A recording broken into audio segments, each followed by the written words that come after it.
What's going on, everybody? Welcome to Perspective Media. I'm your host, Jawan Nino Williams, and today I got the plug with me, Yes, sir. man. Irv J. Credit Plug.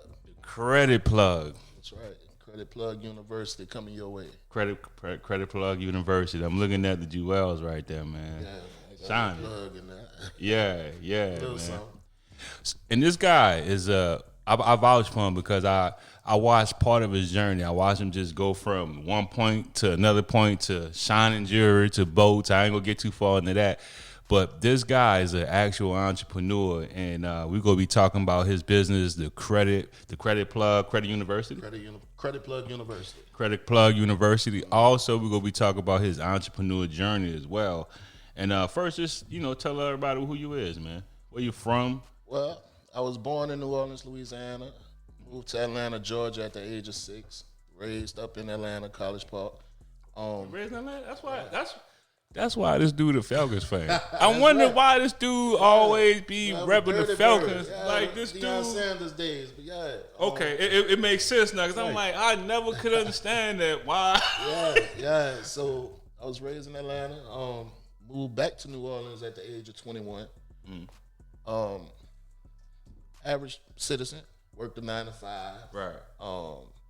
Had a few kids. Ain't nothing wrong with that. Yeah. So became a man. Right. In New Orleans, Louisiana. Let me ask you a question, man.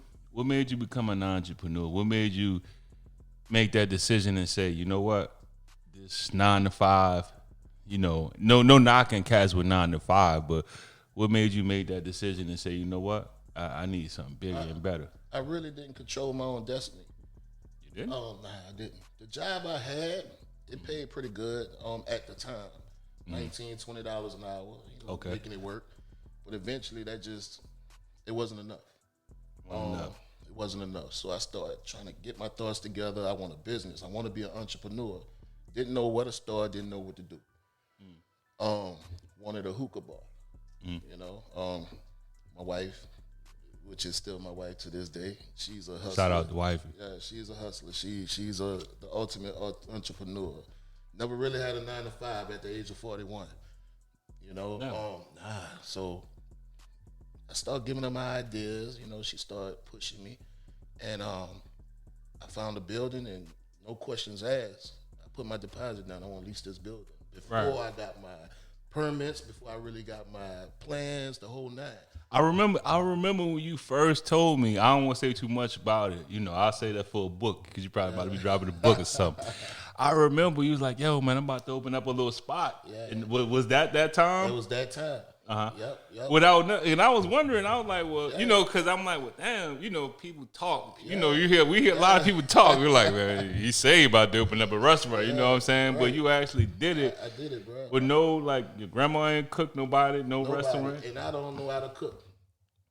And I had a restaurant. So, yeah, That's a hustler. Yo, if that ain't a flip. Yeah. So what you mean you don't know how to, I don't know how to cook. Initially, I was supposed to have a hookah spot, hookah bar. Went to City Hall. They made it so hard for you to get the permits. They wasn't on my side. Y'all gotta stop that. Yeah, so, it was an arm and a leg just to get that, and I felt it wasn't worth it. So now here I'm stuck with a building that I already locked in a lease with. I have to do something with it. So in the area, it wasn't no barbecues. I'm like, hell, let's do a barbecue spot. Let's barbecue restaurant, No, wait, no, I don't want to go too fast. Most people would stop when they don't know how to cook.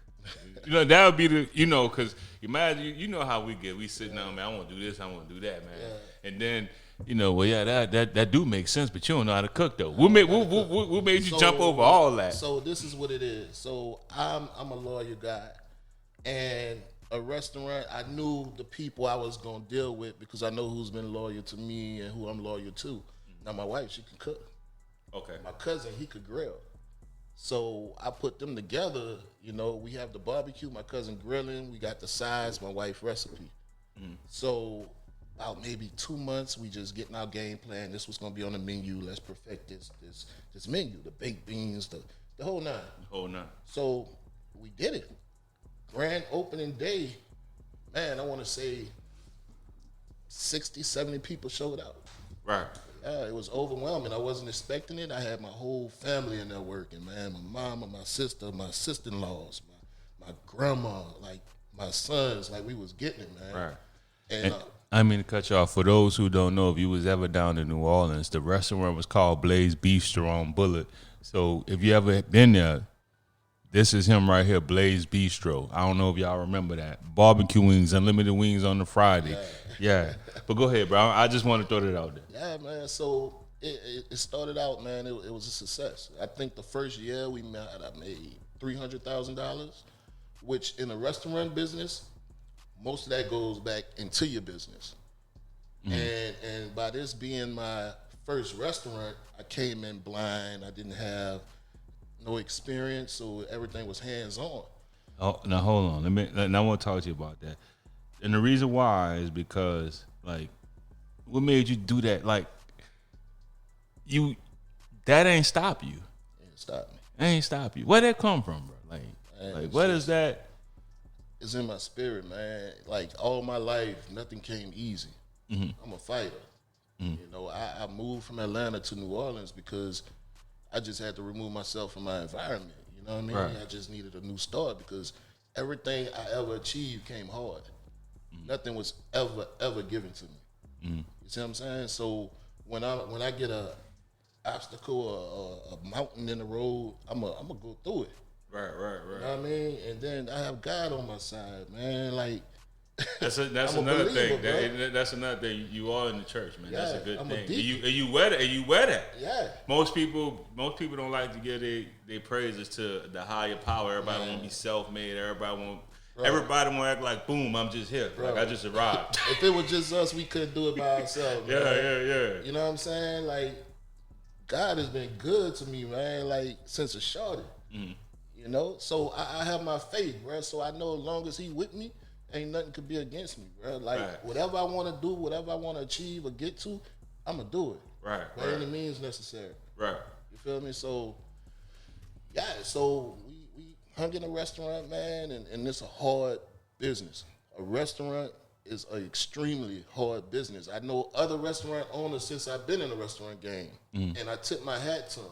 I mean, on the outside looking in, people don't know you up from sun up to sundown. Yeah. You're responsible from anything from tissue in the bathroom, straws, to your $900 energy bill, to your employees, to the liquor, to the food.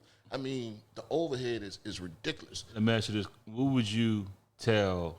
What would you tell cats who want to open up a restaurant? What advice you would just tell them beforehand, before they, Make sure you love what you do.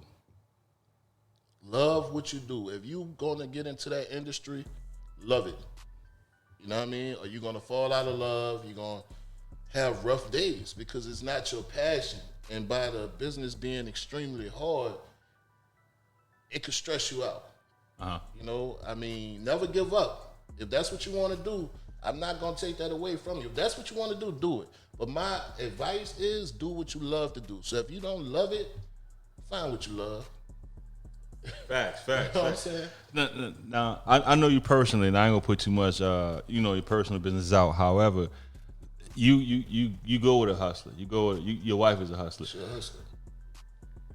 Did that make it more easy for you when you had that support system? No, because when That's you real. don't. Yeah, I know that's. Check this out. So You got serious. You took your glasses. yeah, so Wife. so her personality is she's a people's person.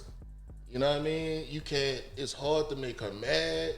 It's hard for her to argue with you. I mean, whoever you are, she gonna vibe with you. Yeah. You see what I'm saying? So when we opened a restaurant, man, people was coming just to get that love. You see what I'm saying? Yeah. So then she got She was the hostess. So we went to Jamaica. We took a trip to Jamaica. She got pregnant. So she went on maternity leave and Shout had out to to the take care family.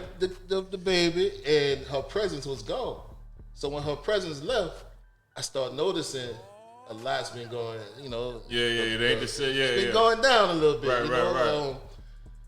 Me, I'm a people's person, But I just developed that attitude. I never really been in customer service. I always had the attitude, I'm a match your vibe. Yeah, I'm gonna match your energy. Yeah. You know what I mean? Your wife a salesperson, so she's strategic with it. She yeah, goes, yeah. Man, I didn't, man, yeah, bro. So the Lord was still working on me when we first opened the restaurant. Cause you have nasty people come in. Yeah. And I was getting back with them. You know Right, what I'm saying? Then my wife was like, no, you messing up the yolk rates. Yeah, so I have to step back, but by her not being there, I had to like control myself. Like I had to take a lot of crap from people. You know what I mean? People used to coming up with it on their mind, but I ain't give them the opportunity. You know? Right.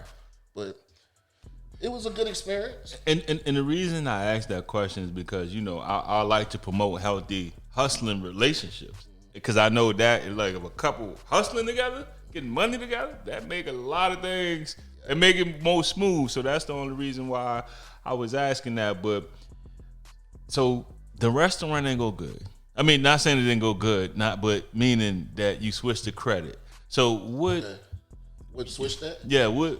All right. So the restaurant business, I was maintaining it. My wife was a real estate agent. Well, still is, not was, but she's a real estate agent. Back then, we was dealing with somebody who repaired credit.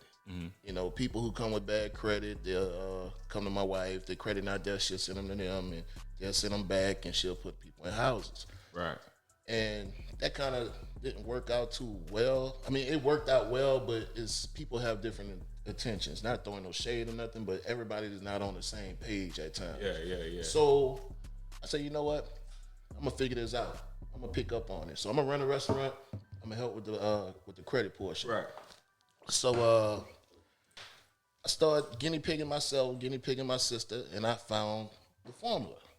So while running this restaurant, I started fixing credit, giving the people to my wife. She started closing houses. Man, I want to say, bro, her biggest month is she might have closed 15 people in 1 month.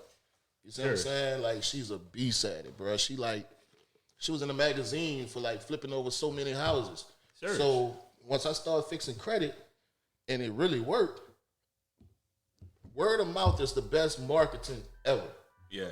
So service. Yeah, so people start coming from everywhere. I made my Instagram page, the Real Credit Plug, and I started marketing, and I got with local people in New Orleans who's popular, a few 100,000 followers, did a little marketing for me, and people start coming from everywhere.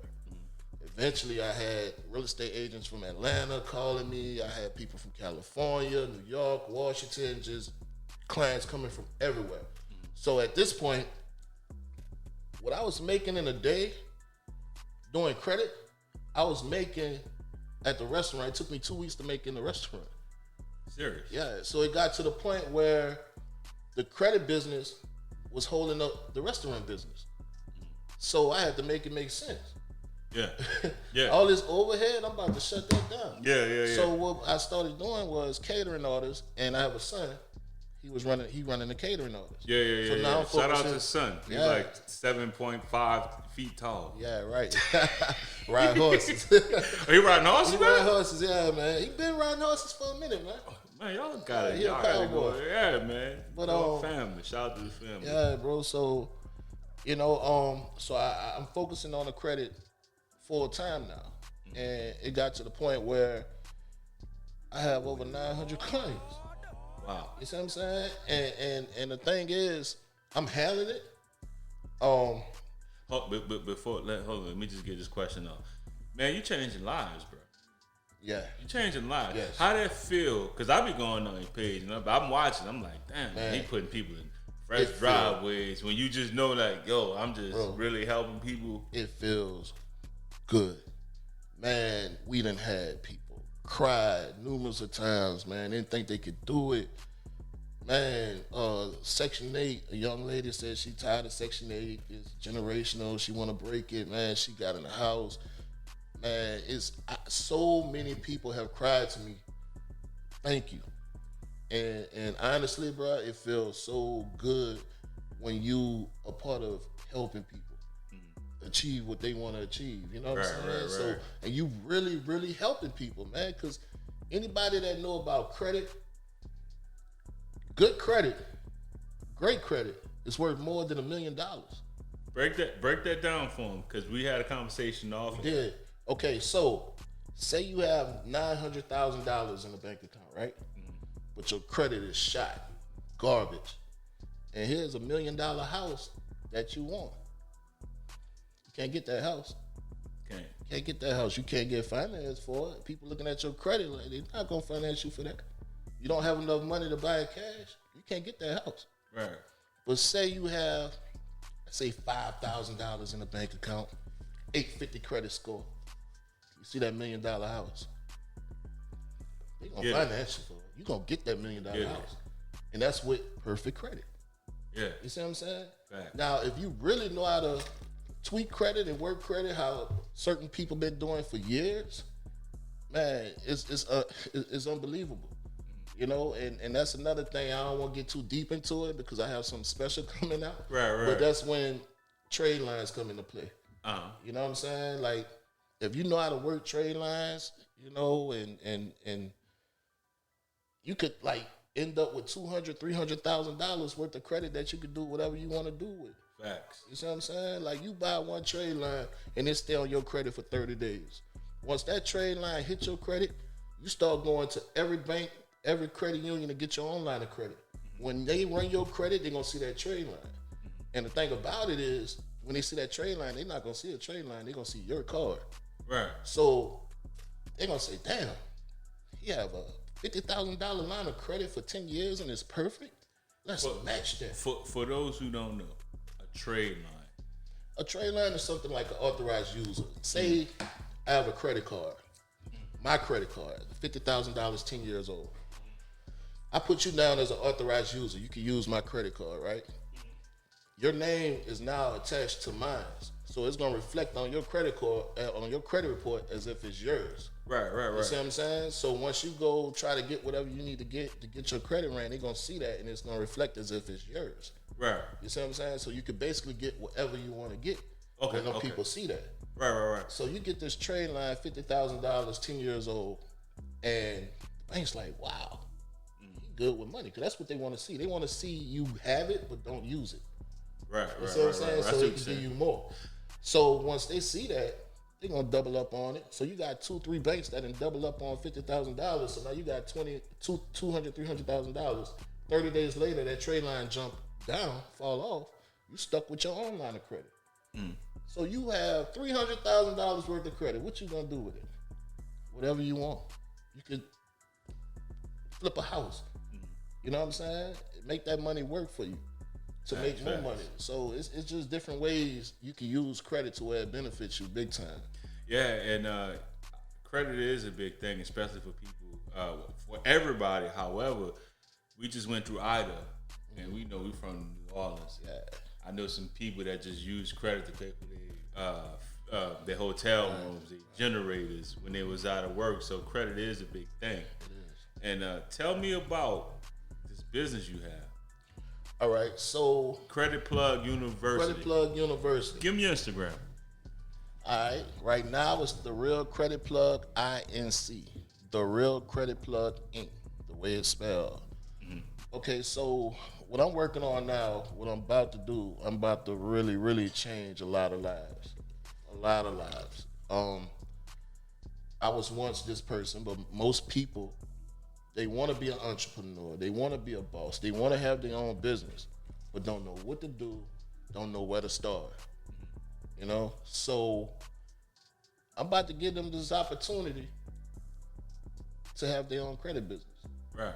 I'm about to give them the blueprint. Okay. You know what I'm saying? And in the same time, since 2017, credit's been a wave. Everybody been working on their credit. Everybody, my credit. It's been a wave. It's what it is. So you have a credit business fall in your lap. You helping people, and you your own boss. Fact. And it's guaranteed. Guaranteed. You're going to get it. Let me just tell you this. Like, I only know 2 people that work in credit. That's him and this other female entrepreneur. And they getting it, man. If you know a Negro moment for a second, Like for all you know, because I know us, and sometimes go to his page and see the lives he changing. Go definitely one more time. The Real Credit Plug INC. The Real Credit Plug Inc. And let me ask you one more question about just entrepreneurship. Where you at right now? How I feel? I feel good. Yeah. I mean, I control my own destiny. Right. And was this the first? I don't want to say where we met at, but when we met was Blaze your first business endeavor, like off the porch, or were you trapping in College Park? I'm just joking, bro. I mean, we've been there. You know what I'm saying, bro? I had a car wash, man.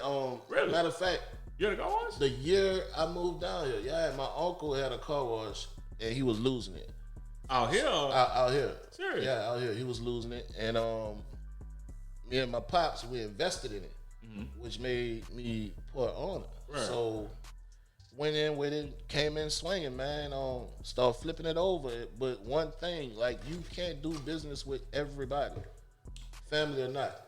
Yeah. I mean. Yeah, you got some stories, huh? Yeah, if you choose to do business with a partner, I suggest you do it right. You know what I'm saying? Have your contracts drawn up. Oh, yeah. Not throwing no shade at my uncle. I'm just, I see how things could happen, and I've been there. I mean, working with partners, especially friends and family, it can really destroy a relationship if you let it. Yeah. You know what I'm saying? I'm real big on not trying to do certain businesses with my peoples because I really would rather just save what we got. I'd rather sell that to somebody else versus because real talk, because I'd rather just, worry about our relationship. You know what I'm saying? I'm big on that because people be like, yo, won't you hook me up? And I'm like, bro, look, I'm going to just send you to somebody else because if something go wrong, the first thing they're going to do is be like, man, we family. And I'm like, no, this is business. Right. You know what I'm saying? It's a line, man. It's a line that people, and family members like to throw that, we family in there. It's like, nah, we business, man. So I'm pretty sure you got them stories, man. But how was in College Park coming up, bro? Man, it was cool. That was my younger days. And the reason why I asked, because most people in New Orleans, they leave New Orleans to go to Atlanta. Yeah. Was New Orleans looking like? Man, I'm gonna tell you, man. I was young, and I wasn't making the best decisions. You know what I'm saying? Uh-huh. And I mean, I was running with my dogs. We just wasn't making good decisions. Right. You know what I'm saying? Like, so it's like my life, I didn't see no future going the way I was going. So my pops been in my life, bro. And believe it or not, as a shorty, he been giving me the credit game. Your dad? My dad. Uh-huh. And me being who I was, knucklehead. I didn't listen. I did what I wanted to do. And this coming from a man that had an 850 credit score. Yeah. You see what I'm saying? So me and my sister, man, we like, damn. And we would listen when we was teenagers. Can you imagine where we would be at now? Right. That clicked when damn, I should listen to my mama 20 years ago, 15 years ago. It clicked. You'd be like, man. I mean, it's better late than never. Better late. But when I was 14, 15, I was getting the knowledge then that I have now. Right. So back then at 14 and 15, if I would have been like I am now, oh my God. What kind of music you was listening to in Atlanta back in the day? Outkast, man. Goody Mob. That was 96, 97. I want to say No Limit. Cash Money. You left, what year you left Atlanta? 2001. Okay, 2000. Yeah. I lived in Atlanta, so I know about Atlanta. And the only reason why I'm asking you this question is because Atlanta then, Atlanta now. It's different, bro. It's different. I go home and I just chill by my sister, dude. I don't even go out. Yeah. You know what I mean? Yeah. Like, a few of my dogs, my brothers who I came up with since elementary, we'll link up, do our thing, drink, catch up on the old time, just shoot the shit. Before it's going out, doing anything, man, Atlanta is different. Yeah, because I like to act, because I've been going to Atlanta since I was like 8, 9. You know, New Orleans people. Yeah, Go to it's Atlanta. back and forth. Back and It's forth. cousins, like cousins, Yeah. So when I look at Atlanta now, and I know Atlanta then, I see the change. That's why I gotta ask, man. Back in the day, we had Freak Meat, man. Oh yeah, Freak Meat. It was showing my age, but you know, right. Hey, man, you know. but it was lit, you know. But now it's like, I don't know, man. I don't too much care for the A like that no more, you know. You don't care for the A like that no more. I can do without. You got the big cherry on, man. I can do without, bro. Yeah. It's just it ain't what I'm used to. Right. We're in a different space, right? Yeah, you know what I'm saying? yeah. So now, man, you know, I just make the best of where I'm at. Okay. And let me ask you the Credit Plug University. When could people, get their hands on that? So now my website is finished getting built. I'm gonna give a big release date, man. My release date, I know it's gonna be in 2 weeks. I haven't got the actual date yet. I'm gonna release it on my Instagram. I'm gonna let everybody know, you know, when I'm gonna drop. Facts. But it's something that it's gonna be big. And you still fixing credit right now? Ladies, and gentlemen, if you need credit, if you're trying to buy a home, this guy, his family is a one-stop shop to all of that. All of that. They're changing lives. Fact. I experienced it myself. I seen it. Go to his Instagram page. He's legit. The real Credit Plug. I just gotta plug you because me personally, I feel like our growth is like, you know, we meeting each other. You know, we seen each other there. And we like, y'all remember we like, yeah, man, I'm about to open up a restaurant. Like I said, you know. Negroes be talking. You always been hustling too. Yeah. Wait, time out. Wait, because every time I had a guy and I met him just hustling, right? Do I hustle? Yeah. Okay, I just want, I ask everybody. Yeah. Hey, I just, because people be like, he doing this. Nah, I'm no hustler. I'm outside for real. He outside for real too, man. Yeah. But anything you want to tell people about, your business, how it's a great opportunity. And let me just say this. I don't mean to cut you off. I bought him clients. Let me just say, and I got some phone numbers too, because when we spoke, I was like, hey, I've been telling people I got the hook up on credit. Yeah, I got some numbers. Word. I would strongly encourage you guys, if you looking to make some extra money, if you're looking for a way out, if you can sell credit, people, they biting on it. As soon as you say, hey man, I fixed credit, what's your number? If I had that list, I'll show you where I got credit written, so many phone numbers in real time. I can show you that list. So if you willing to put forth the effort, credit is the way. People will buy it. Trust me, I'm selling it, so I know they'll buy it. Absolutely. I bought you clients. They definitely will come. Yeah. They coming. And the thing is, with this blueprint, the blueprint that I'm giving you, with one client, you didn't pay for the system. I'm not trying to break the bank. I'm only one man, so I can only do so much. So with my clients, like 900 and some people, just me. 900 some people. Yeah, man. They I got a bunch. I know that's amazing. 900. Yeah. So they gonna come. So once you get this system, your first client then paid for your blueprint. Everybody after that, that's straight. All profit. That's profit, man.